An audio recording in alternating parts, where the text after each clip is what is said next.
Salut à tous, c'est Politique. Je sais pas si vous vous souvenez, mais... Eh mais t'es un menteur toi.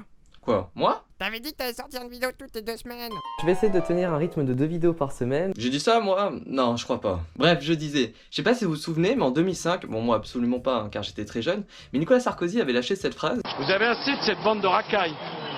On va vous en débarrasser. Mais est-ce que vous savez dans quel contexte cette phrase a été dite? Oui, non, peut-être. Bref, dans tous les cas, on va voir ça maintenant, puisqu'on va parler des émeutes de 2005. Le 27 octobre 2005, un groupe de 10 jeunes sort d'un futsal et passe à côté d'un chantier. A priori, ils font rien de méchant, hein, mais un voisin qui est à côté va appeler la police parce qu'il va les soupçonner de vouloir cambrioler le chantier. La police va donc arriver sur les lieux et se mettre à la poursuite des jeunes, et 3 d'entre eux vont aller se cacher dans un transformateur électrique d'EDF. Bon, vous en doutez, un transformateur électrique c'est hyper dangereux, et malheureusement, Bouna Traoré qui était âgé de seulement 15 ans, et Ziad Benna qui lui n'en avait que 17, meurt électrocuté. Après ce drame, il va y avoir deux discours sur la raison de pourquoi ces jeunes sont morts. D'un côté, il y a les jeunes qui disent qu'ils sont fait poursuivre par la police, et de l'autre, les policiers qui sont protégés principalement par un homme, Nicolas Sarkozy.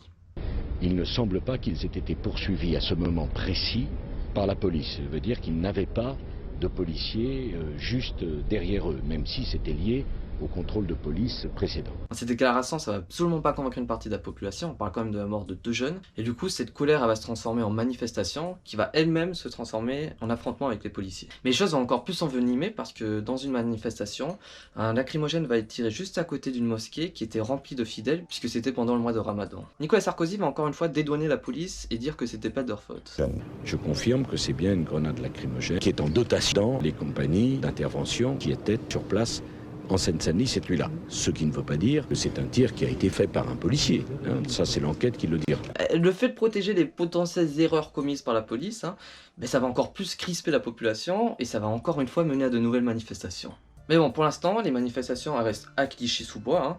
On entend quand même un peu parler dans les journaux, à la télé, à la radio, ça fait du bruit, mais pour l'instant, c'est plutôt réuni au même endroit. Le 2 novembre 2005, ça va être une nuit très agitée, puisque le préfet de police a décidé de réquisitionner 800 policiers, parce qu'il y avait un match de Ligue des Champions entre Manchester United et Lille. Mais le problème, c'est qu'en parallèle, il y avait aussi une manifestation, puisque la manifestation se faisait principalement le soir, et ça va très vite déraper.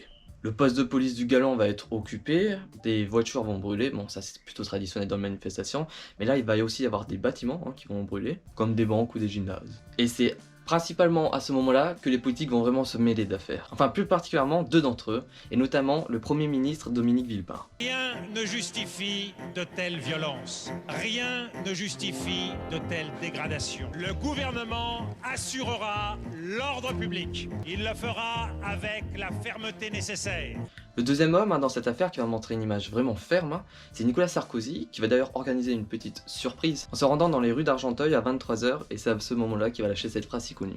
Bon, cette phrase, ça va plus qu'allumer la mèche, à ce moment-là, ça fait même carrément exploser la bombe, et ça va amplifier les manifestations dans toutes les banlieues de France. Dominique Villepin, il va demander de calmer le jeu parce que là ils peuvent plus du tout gérer la situation. Ils vont même d'ailleurs organiser une rencontre avec les jeunes de Clichy qui va d'ailleurs plutôt bien se passer puisque ensemble ils vont rappeler à arrêter les manifestations. Mais dans le reste de la France, c'est plutôt l'inverse, les manifestations prennent vraiment beaucoup d'ampleur. Le 8 novembre 2005, Dominique Villepin va annoncer devant l'Assemblée la mise en place d'un couvre-feu. Bon, pour nous, ça a vraiment pas l'air fou puisque nous on a vécu pendant le Covid, mais pour eux quand même c'est une décision assez inédite puisque la dernière fois qu'un couvre-feu a été mis en place, c'était pendant la guerre d'Algérie.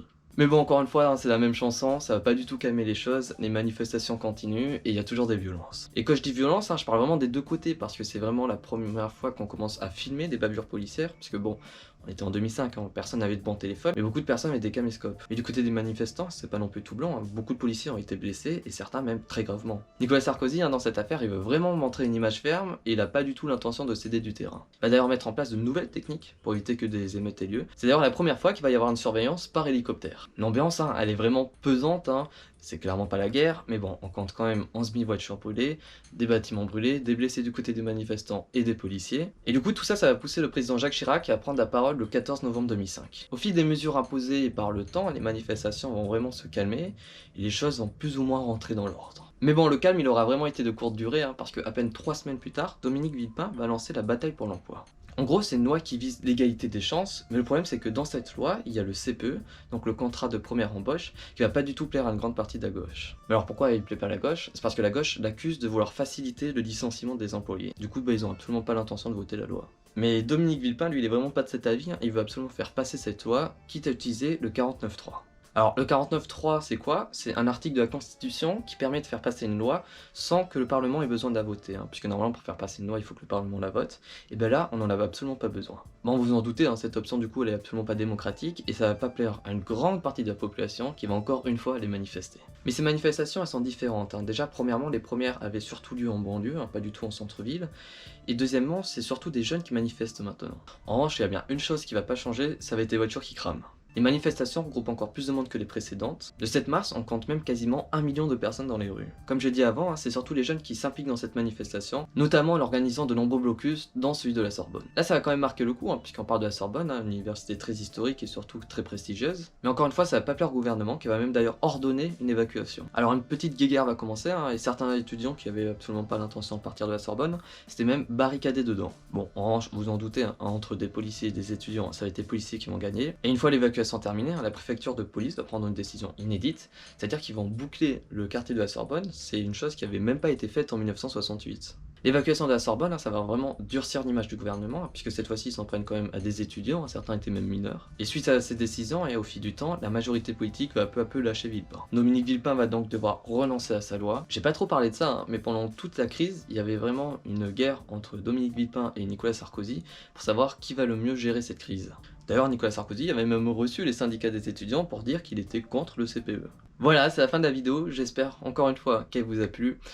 Je pense que vous avez remarqué, mais encore une fois, un nouveau décor. C'est notamment pour ça que j'avais pris du temps, alors que j'avais dit que j'allais sortir une vidéo toutes les 2 semaines. Cette fois-ci, je vais vraiment essayer de m'y tenir. Et sur ce, je vous dis à la prochaine.